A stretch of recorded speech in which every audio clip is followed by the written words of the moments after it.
The village board work session of Monday, December 28, and hopefully a short agenda during this holiday week. First one on it, welcome Matt Trainer, our Parks and Rec Superintendent. Discussion regarding potential winter recreation programs, and we have attached and is available on the web and Novus agenda the results of the fall program survey. Sure. Should I share my screen, Matt? Is that helpful? You want to share yours? If you could do, I'm working off of two screens here. So you want me to share? Sure. Has the board had the chance to review it at all? Everybody got it in the packet. Okay. And so just to tee this up, as you can see from the survey, it seems that the fall programming was a big hit.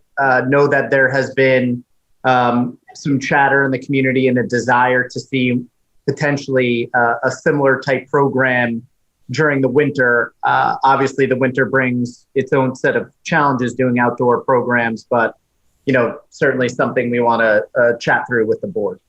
So, all right, Matt, why don't you just give us a quick report? We can run through these pages. You tell me when you want to switch. Sure. So as you can see, did your child participate in the rec program? So it's really a cut and dry answer, yes and no. Can move on to number 2. If yes, which one?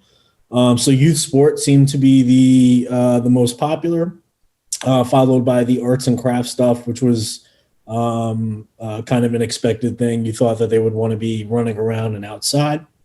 So Matt, yep.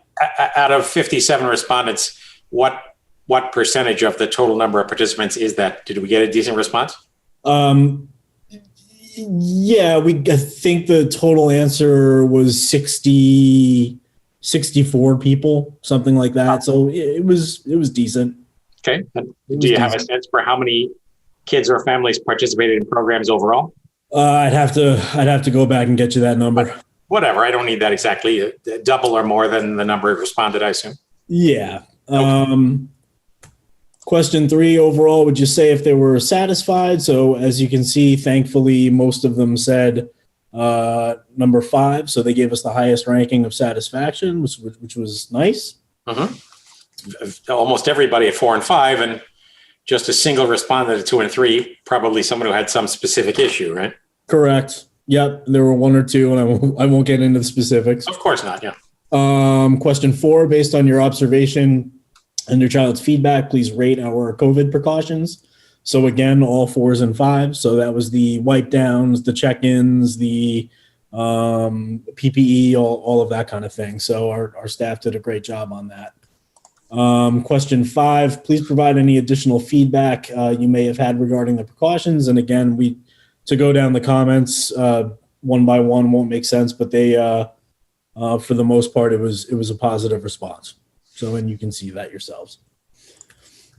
Number 6, please rate the ease of pickup and drop off. So this was just in relation to the system that we had, people pulling in the parkway, pulling out, and then picking their children up. Again, all 4s and 5s. So that was really excellent. Number 7, additional comments. Again, you can see for yourselves all positive or mostly positive. I would give more than 5 stars if I could. Okay. There you go. I don't want to toot that horn too loud, but yeah. Whether it causes us to cancel some sessions, please rate your experiences with those. So you can kind of see where that went. So for the most part, we did a good job on that. I know we got bit once or twice by cold or wind or things like that, but make the best decision that we can at the time. And 9, you can see the additional comments on that.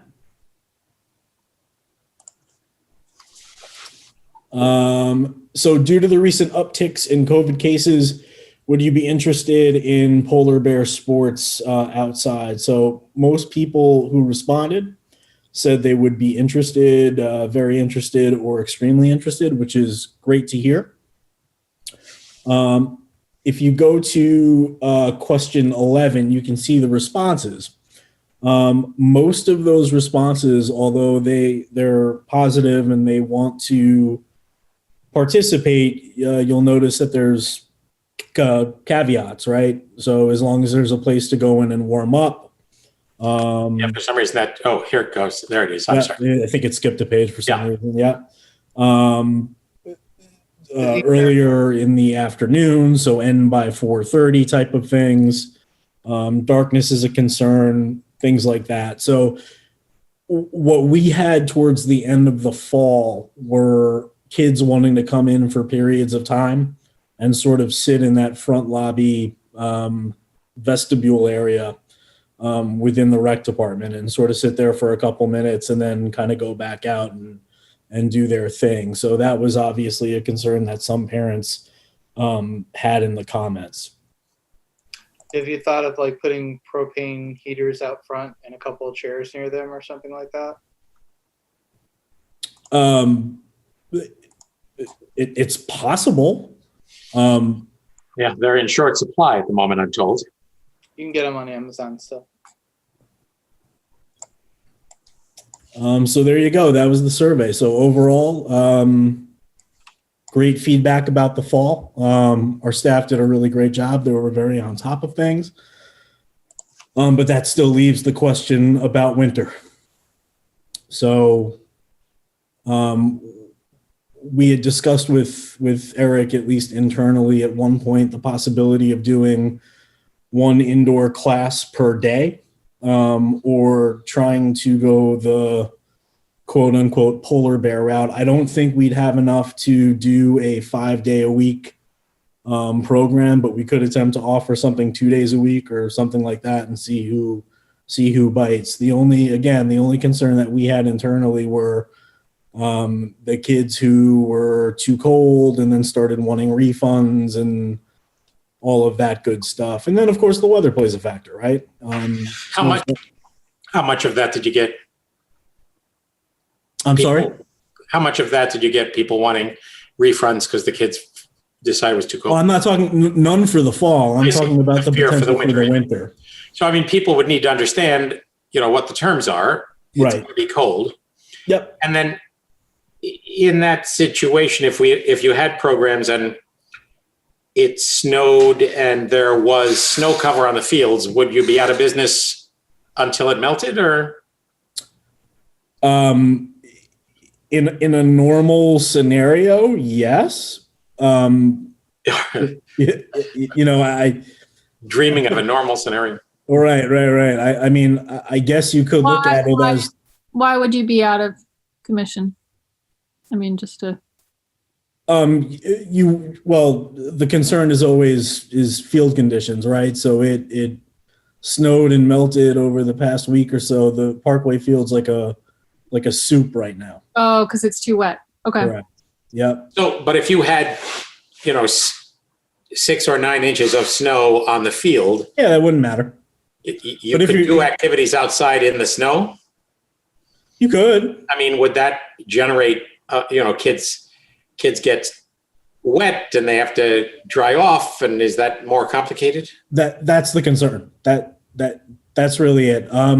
Again, one kid who wants to come in and warm up for 10 or 15 minutes isn't a problem. It's when after 10 minutes of running around in 30 or 40 degree weather, kids are starting to get cold and tired. Mm-hmm.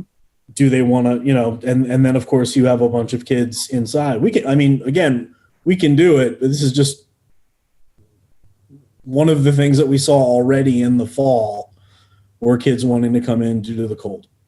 Mhm. So would that suggest that the groups would need to be even smaller? I mean, I guess there were a couple of comments like that in the survey.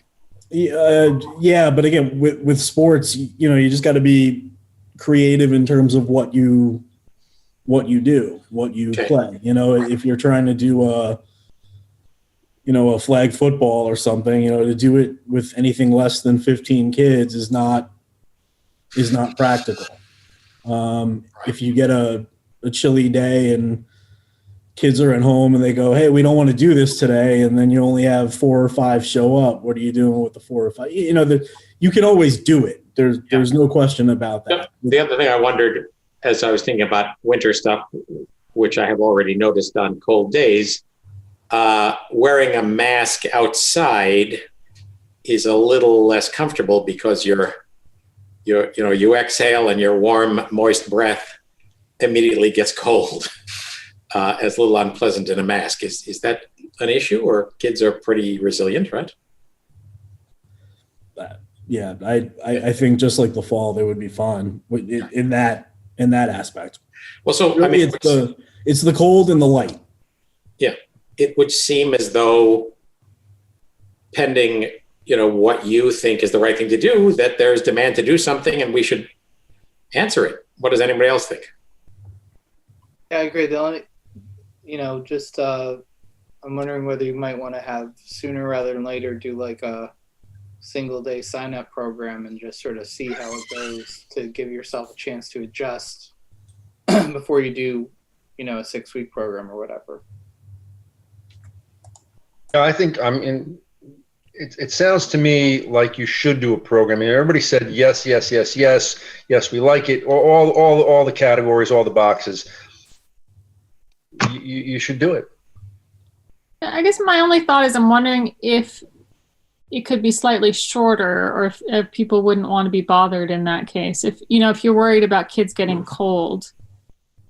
Well, you can certainly allow parents to pick them up whenever. And maybe the thing also is just to have the list of phone numbers and, make the call when the kids poop out. If your child is too cold, we'll give you a call and you can come pick them up. That's not a bad idea. But we would want to make very clear that if you make the commitment to the program, you're kind of, once you're registered. That's right. And you're responsible for providing your child with the right kind of gear, right? Make sure they have warm waterproof mittens or whatever it is. Okay. Well, so what, Eric, Noreen, what do you think? Yeah, I mean, I think, we just have to kind of think through some of the variables, like have a temperature threshold. If it's going to be, under 20 degrees or something like that, that's an automatic postponement. Those types of items we just need to think through. But I think if families are flexible and understanding that we're going to do the best we can given the tricks that Mother Nature is going to throw at us, I think, we can put together something viable. Right. So now just you have several weeks for a bleed period at the end. That way you can use that for makeups. Yeah. Just and just like we did in the fall, those came in handy. So, full disclosure, I already know the answer, but I will ask it again just to confirm. No. So the outdoor program, I know we are likely not going to get a full 5-day commitment for outdoor programming, which leaves us some room to play around with. Is the board, and again, full disclosure, I know the answer, but I'm just doing what I'm asking. Is the board still adverse to potentially doing one indoor program per week, like one afternoon where we're not doing an outdoor masks distance limited to 10 kids? I'm sorry that you have masks and they are distant. Yes. And it's limited to 10 kids. Yes. And they're all in the same household beforehand? That's why I'm asking the question. I mean, I would say I'm against doing it, but on the other hand, you said masks 6 feet distant or whatever, they have to stay apart until you get out the door. Then they're on their own, but until they get out the door, they have to stay apart. We don't want to be accused of, the village causes a an upspike in this pandemic world. That's all. Just And listen, so I would say yes, but really careful.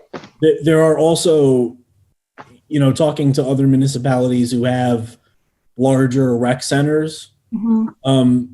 They have been and are doing indoor programming, in the manner that I just explained. So again, not saying we have to do what they do. And again, I said, I think I know the answer, but it just gives us as a department a little more flexibility. Yeah.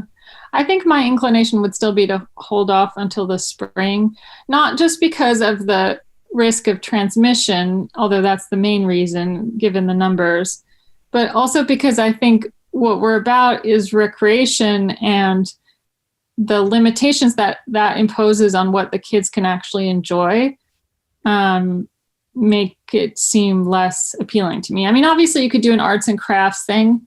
That's what we would But do. it's likely to be on a day where they're already at school and they've already had a full day of school in masks, socially distanced. I mean, I don't know.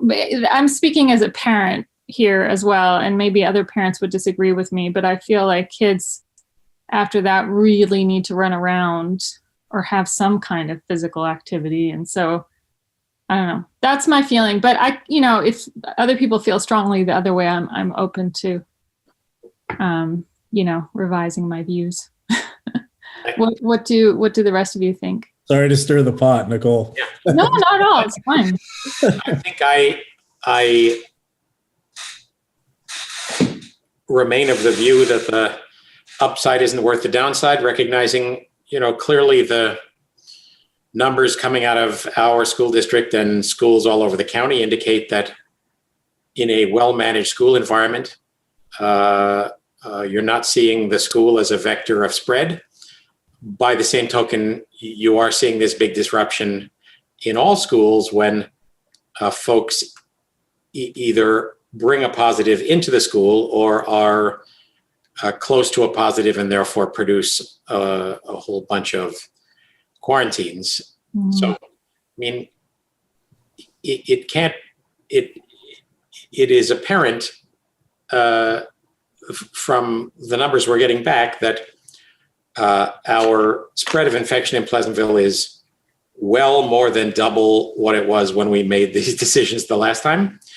Quite a bit of speculation that January is going to be even worse. Whether that turns out to be the case or not, we don't know. But I feel as though, further to Nicole's point, if we can keep kids outside and give them an opportunity to socialize and get some exercise, that's great. Taking the responsibility to bring them inside and further mix the cohorts the school already separates in their Tuesday, Thursday, Wednesday, Friday group, it may not be worth the upside. I mean, it might very well be fine, and I think there's plenty of reason to think it could be, but it certainly isn't airtight. What do you think, David? I'm in the same place. I mean, I think even if I didn't still feel the same way, where I don't want to mix kids who are not in the same classrooms, we don't actually have the appropriate ventilation or filtration or anything in our rec center, and it's really not big enough. But even if those things were all not true, I'd want to be consistent, because it is twice as bad as it was at the peak, and 6 times as bad as it was over the summer. So I mean, we were down at one point to 0 positives, mm-hmm. and we're now at 59. Yeah, so much worse. Yeah, and hopefully there's light at the end of the tunnel and all that. So it seems like patience is what is required. Sadly, I'm a troublemaker, Nicole. I'm sorry. Please, vaccine, come quickly. I'm happy to say no to this idea, so that's okay. I mean, I was just thinking if you could somehow make it work, but yeah, I'm happy to say no. It's fine. Yeah, it's so frustrating right now, because we know so many people who have done so many things that are clearly against the guidance, who have flown, who have gone on holidays, who have had, multiple families in their house. And it's just we've been sitting in our homes for 9 months now.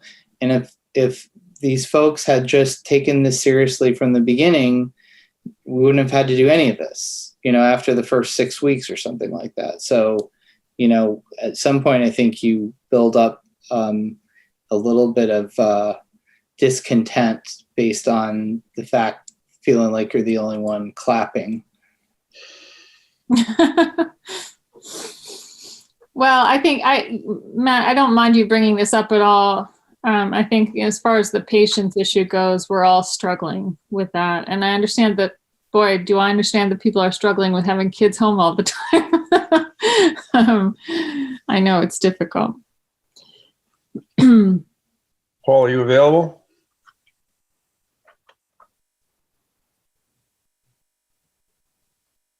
Sounds like not. So, I'm right here. Sorry, I just All right. were you able to hear that whole exchange, and do you have any thoughts on it? yes. I'm obviously in the mindset that, for everyone to be careful the most.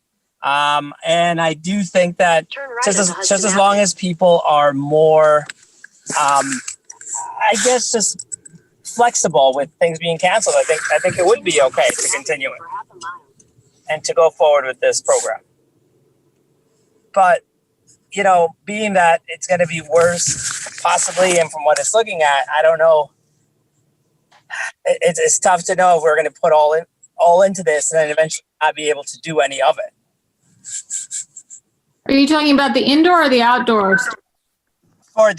Even for the outdoors. Oh, okay. The indoor, I don't think the indoor is a good idea. Tell you more about the outdoor. All right. So Matt was right. He knew the answer. But thank you for raising it, because We had to talk about it. That's fine. we got to talk about it. And further to the useful conversation, if only we had a crystal ball, right? That's all we need. If we had a crystal ball, we'd be all set. All right. So thank you, sir. Any other reports on the Parks and Rec world? No, we're fighting beavers and maintaining the grounds. We're doing all good. Right. Kudos on doing such a good job with the program in the fall, by the way. Thank you. Yeah. Oh, it's great. Thank you. No, it went very well. Thank you. Thanks, Matt. All right. Thank you, Matt. Thanks, Matt. Okay. Next up on our list is update on police reform process. So David and I have had a couple of conversations, and as you saw, we proposed 2 more public meetings. Eric, you have those ready hand, the dates? Yeah, January 14th, which is a Thursday, and January 28th, which is also a Thursday. And so those were specific to 2 different topics. Yep. On the 14th, we were going to talk about police training and the complaint and review procedures. And then on the 28th, it was going to be community policing practices, and then general outreach and communications and outreach to specific communities. Right. So, I mean, I think that's a logical sequence, with the notion that come February, we would have feedback in those categories and be able to start putting together some ideas about the recommendations should look like. But the piece to be thought about and worked out is how to reach out to some of these specific groups. For example, Erin's diversity inclusion group, right? Nicole? Yeah. So the question that she raised, and that I think is a legitimate concern, is I was the one who cited the term, but she felt like the forms that we've had so far are a little bit limiting in terms of the ability of people to really generate ideas. And so the question was, could there be some kind of working groups that would meet and be a little bit more of a free form for generating ideas? David had thoughts on this too. I mean, one of the problems is absent COVID, some of these things would happen with various of us showing up in people's living rooms and talking. Mm-hmm. The webinar format obviously is a much more stilted means of getting at that. And yet, full-blown public meetings probably need to be in the webinar format so we don't end up with a different set of problems. So one thought was one or two of us engage some of these individual groups. David, you want to chime in with your? Yeah, well, I was thinking if we took, coming out of this, if the chief and we sort of look at the different issues and see the ones that have had the most substantive comment and where there may be the opportunity to sort of come to some suggestions on a cooperative basis to put together 3 or 4 working groups, and maybe a pair of trustees could sort of sit in on each one and then pick the appropriate people who've been involved in this process from the community to join them. And then they can be, regular Zoom calls, so they'll feel more intimate and open. So, Yeah. Dave, were you thinking that these would be organized by theme or more just by group? I was thinking more by theme, actually, because I think there definitely seemed to be like a group of people who are concerned about community policing, and there's another group of people who are concerned about training, and there's another group of people who are concerned about, relations with the immigrant community or whatever. But whatever the topics are, I think topic-based probably makes more sense. Yeah. Okay. Although I think that there are 2 ways to look at it, and it's not that I disagree with you, David. I do think, all of those things are subjects, for example, that Aaron Ballard's group is interested in, right? Mm-hmm. And I think. I would imagine they'd be involved in all of these groups, right? Yeah, but I mean, trying to recognize the fact that part of what we're doing here is trying to lay down some railroad tracks that will be used going forward. Mm-hmm. But also, further to David's point, the webinar format is a bit restrictive, and the public nature of it is a bit restrictive. Certainly on lots of subjects over the years, all of us, certainly I, have been in situations where I said, okay, can I come over? You tell me when to come and get a couple of your neighbors and let's kick it around. And those have been moments where people can respond to one another and bounce off questions and responses and take that in different ways. And they're freer to do it rather than being in a circumstance where, there's a list on Facebook that says, Zoom in tonight and listen to what these people have to say. I say that in no way to suggest that there ought to be a desire to be less than transparent about the discussion. But I think part of what you're suggesting, David and Nicole, is an environment where folks can talk, more informally and potentially without some permanent record. So that they also just allow them to dig into the material a little bit more, because I think the way that it is right now, the last one, for instance, Eric gave a very interesting presentation, and so people were basically just absorbing that and maybe commenting a little bit, but it wasn't really a forum that allowed for people to develop ideas or suggestions in any kind of substantial way. So would it make sense? You may feel differently about this, David, if we identified the folks, either individuals or leaders of formalized or loose-knit groups, and said, hey, clearly you have a deeper interest in this, let's talk, as opposed to, we're going to have a session about X. Mm. Well, I guess that the reason I prefer to do it in what's the right word? In sort of a cross-functional kind of discussion or cross-community discussion about a particular issue is because, if it's, let's say, community school relations or police school relations, I'd want students, teachers, obviously Eric, or the youth officer, the school board, like all both the interested parties and whatever, but in a manageable number, 10, 12 people altogether, so that you can talk through, because there's no point in recommending something that the that the contracts for the police officers would not allow, that the law would not allow, that things that are just completely impossible, that's just sort of, it's either a waste of time or a much longer process than we're involved in right now. So I think having gotten the first sessions out where people are sort of saying, this is what I love, this is what I hate, this is what upsets me, and now get into, well, what can we actually do? What is actually achievable? And what are the potentially unexpected, consequences of making any changes? And that's important to consider too. And I feel like a working group session, will have the respect and the space to do that.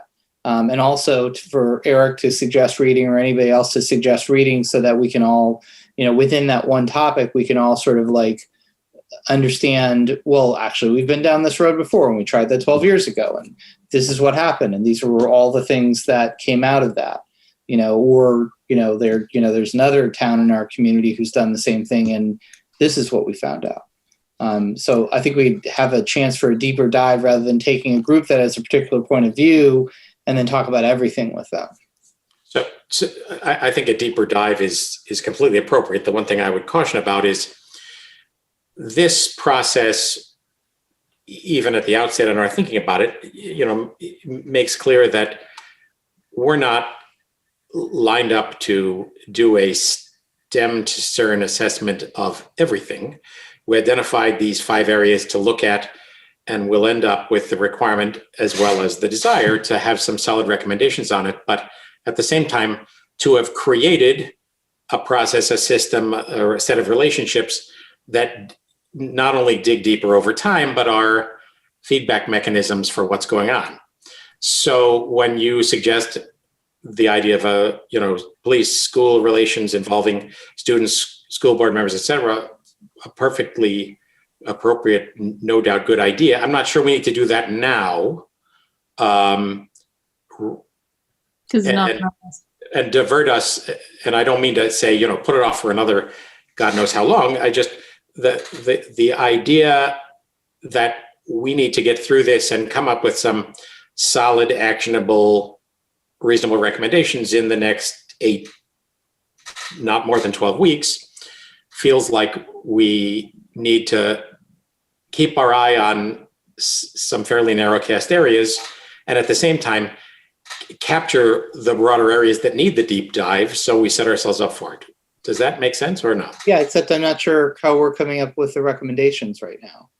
Well, so, interestingly, we had, and it may have been a function of the snowy night or the pre-holiday week, fewer participants last time than we had in some of the previous calls. Yeah. Some of that, I think, is that, some of these people in community leadership groups who, to their credit, have joined in, don't have, they're not in for 6 of these. So you get a little Zoom fatigue. So, I'm open to whatever approach you want, but clearly there are a couple of groups.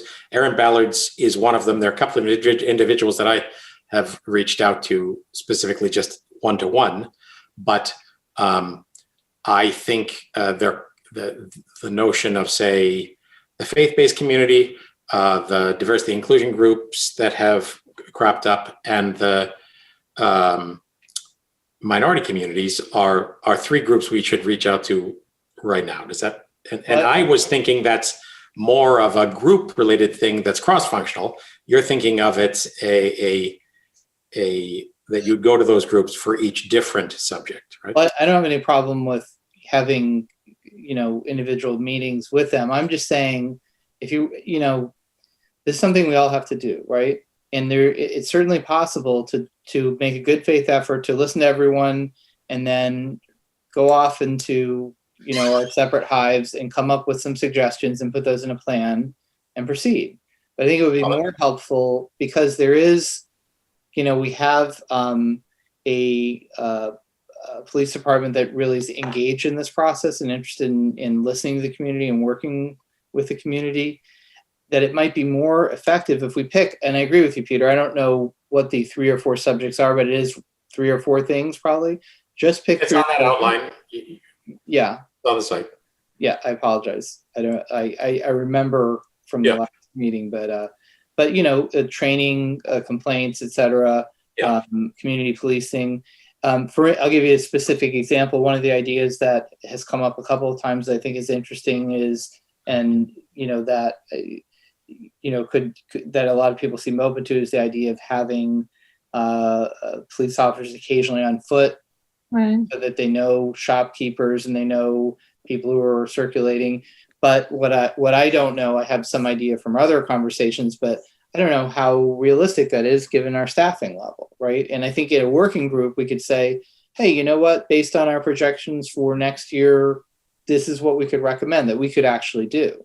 I just don't want to like come up with a document that's not really meaningful because it suggests things to Eric that he cannot actually Oh, I implement. totally agree. I mean, my thought here, again, trying to focus on actionable stuff within this time frame and then setting up a process going forward was that the group of us with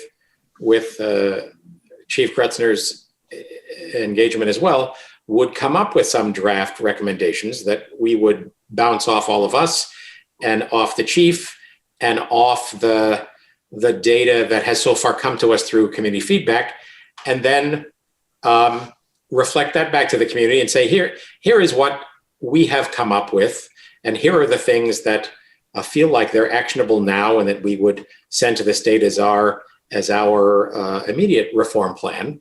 And then here are the things that we've heard from you that we're looking to do a deeper dive into that might produce significant or incremental change going forward. So I don't want to bite off more than we can realistically chew.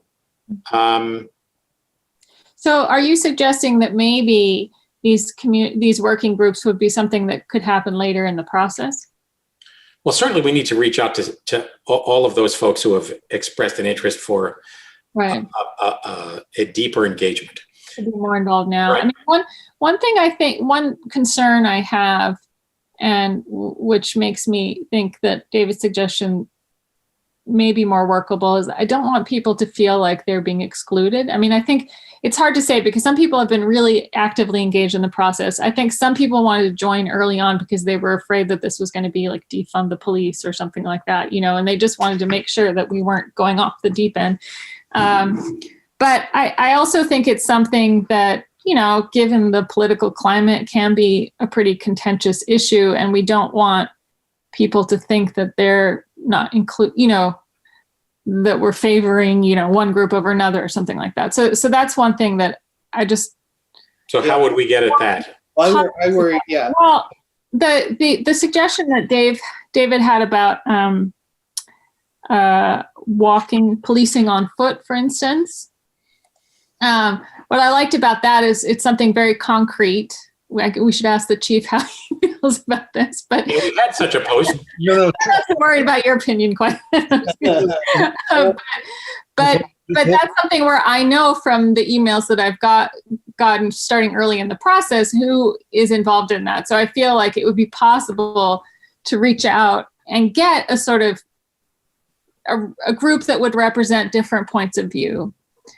Yeah, I worry right now, the way we're proceeding, the only thing I'm worried about is I think people who are basically happy with the way things are in the village now or whatever, who don't have any fundamental complaints, I think they're going to be fine, you know, because we have no intention of not having a police department or of, you know, cutting the budget by 50% or anything like that.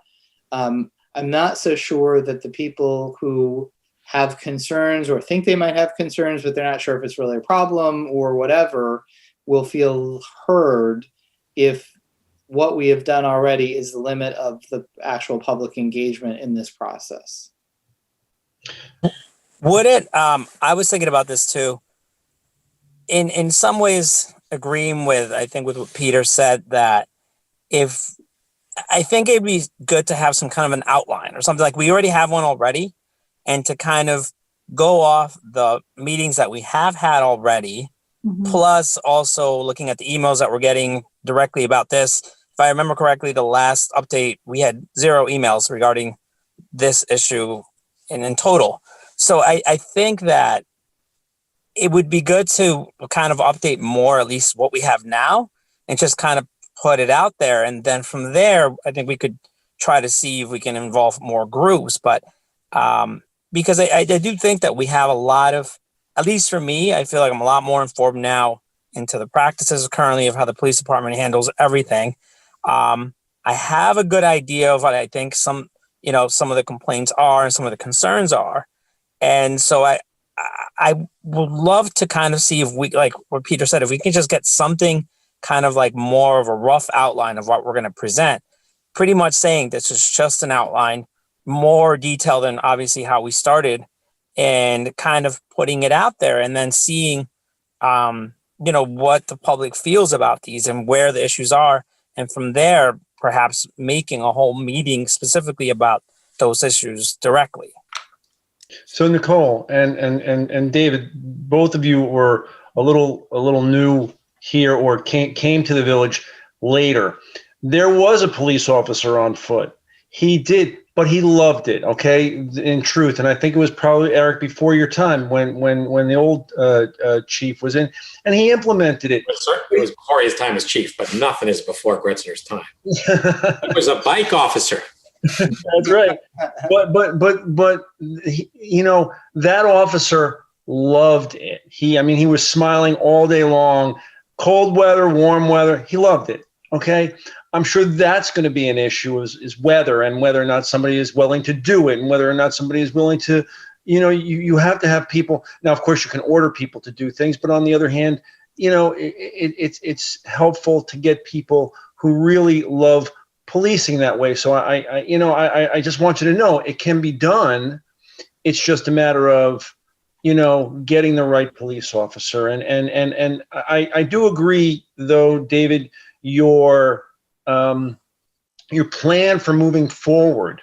Okay. It's a great idea, but Peter, I'm going to ask you, what's our deadline? And the reason is, there's not that much time. And we're talking about 4 months, something like that. April 1, 3 months. 3 months. It's not a lot of time. It's not a lot of time. So that's the only thing. Getting a lot of people involved and going to people's, homes or having special meetings or whatever it is. We really have to figure out what it is we're talking about and get to an end quickly. 3 months, it's done. So.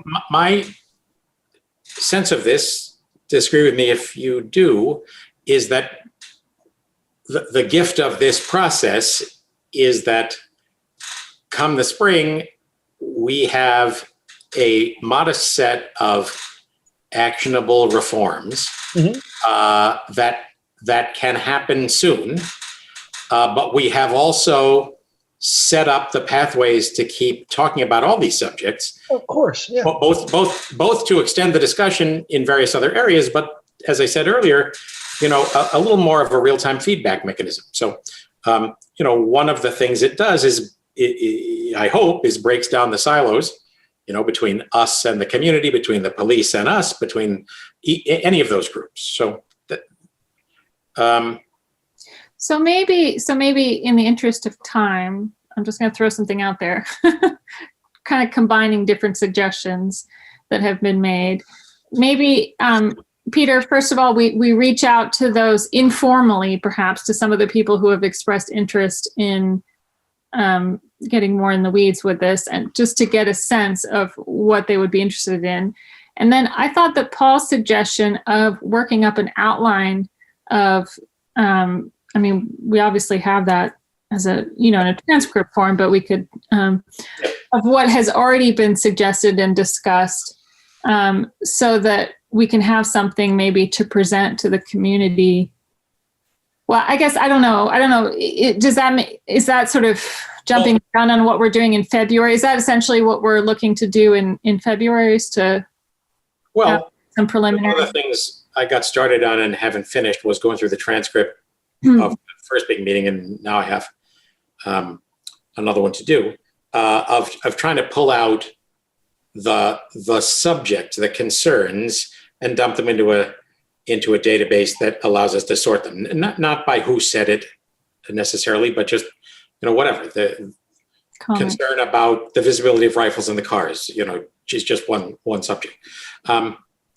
With the thought that would help us not only make sure we had responded to the things that were asked, but a little bit of a roadmap of community concerns.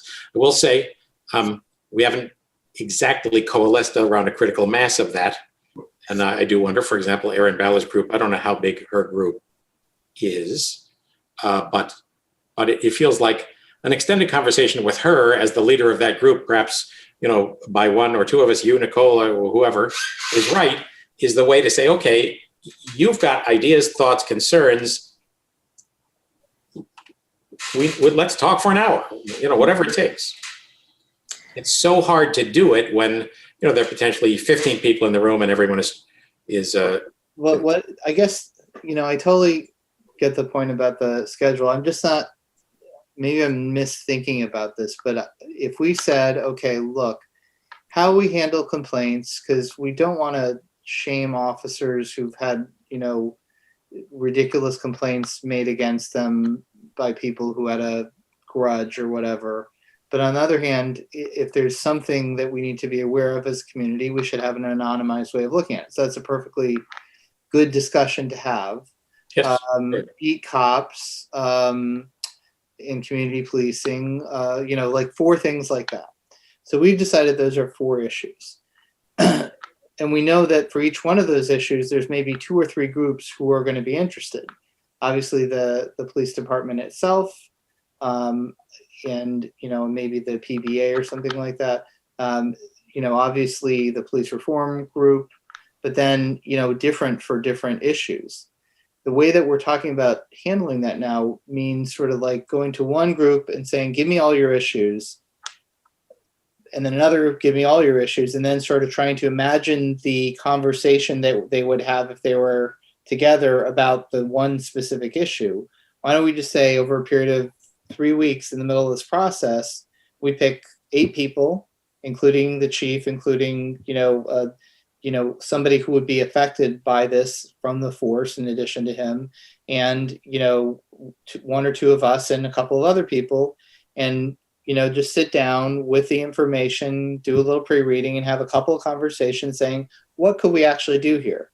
What would meet the needs of the community and meet the needs, whatever. Not turn that into a months-long working group, but just a couple of sessions to try to hammer out realistic proposals.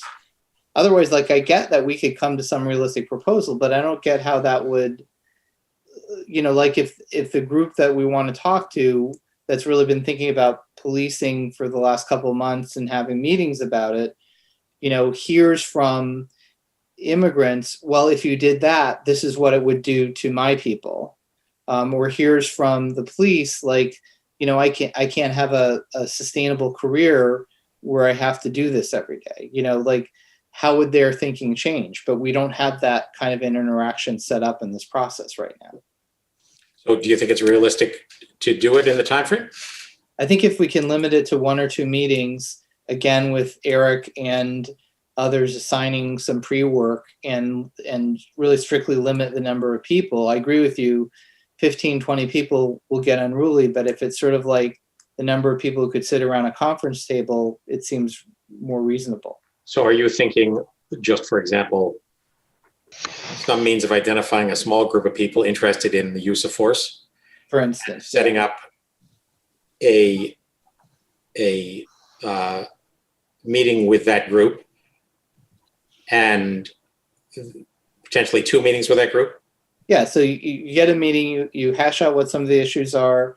Maybe the chief says, hey, look, I heard what you said. Here's my concerns. Here's the things that I agree with. Here's some things for you to read. We're going to come back to a second meeting, see where we can get to in terms of consensus. And if not, the 2 or 3 recommendations back to the board, based on our different thoughts. So, and how would we identify the group, the folks to be included in such a? Well, I think you go ahead and have those conversations with the first of all, we know from people who made input during the public sessions, people who might be interested. And then between the various religious leaders, the the group that's I keep forgetting the name of this group, and I've observed some of the conversations, but the group that formed to, look at the policing issues, and any other, You mean a community group? Sorry? A community group? Yeah, the community group. I'm not sure who you're talking about.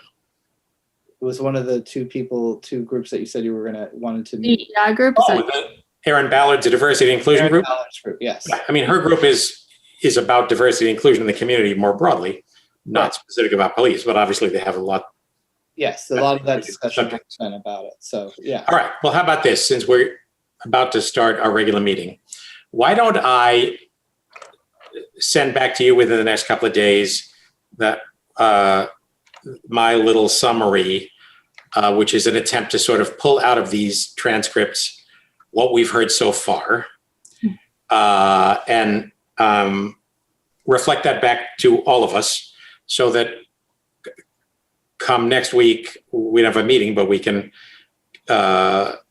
converse about it with an effort to say, okay, here's how it looks right now based on who's been commenting and what their areas of concern are. Does that sound like a step forward? Mhm. Sure. Okay. All right. Okay with you, Chief? Yeah, sounds good. Great, Okay. Good starting point. Pleased to see it's still no shave December. I support it fully. All right. So it's 7:59. We have our regular meeting, and then we were going to have an exec session between the work session and the regular meeting. We'll have to pick that up right at the end of our regular meeting, which is, I think, relatively short agenda. So when the clock clicks to 8, we'll start the regular meeting.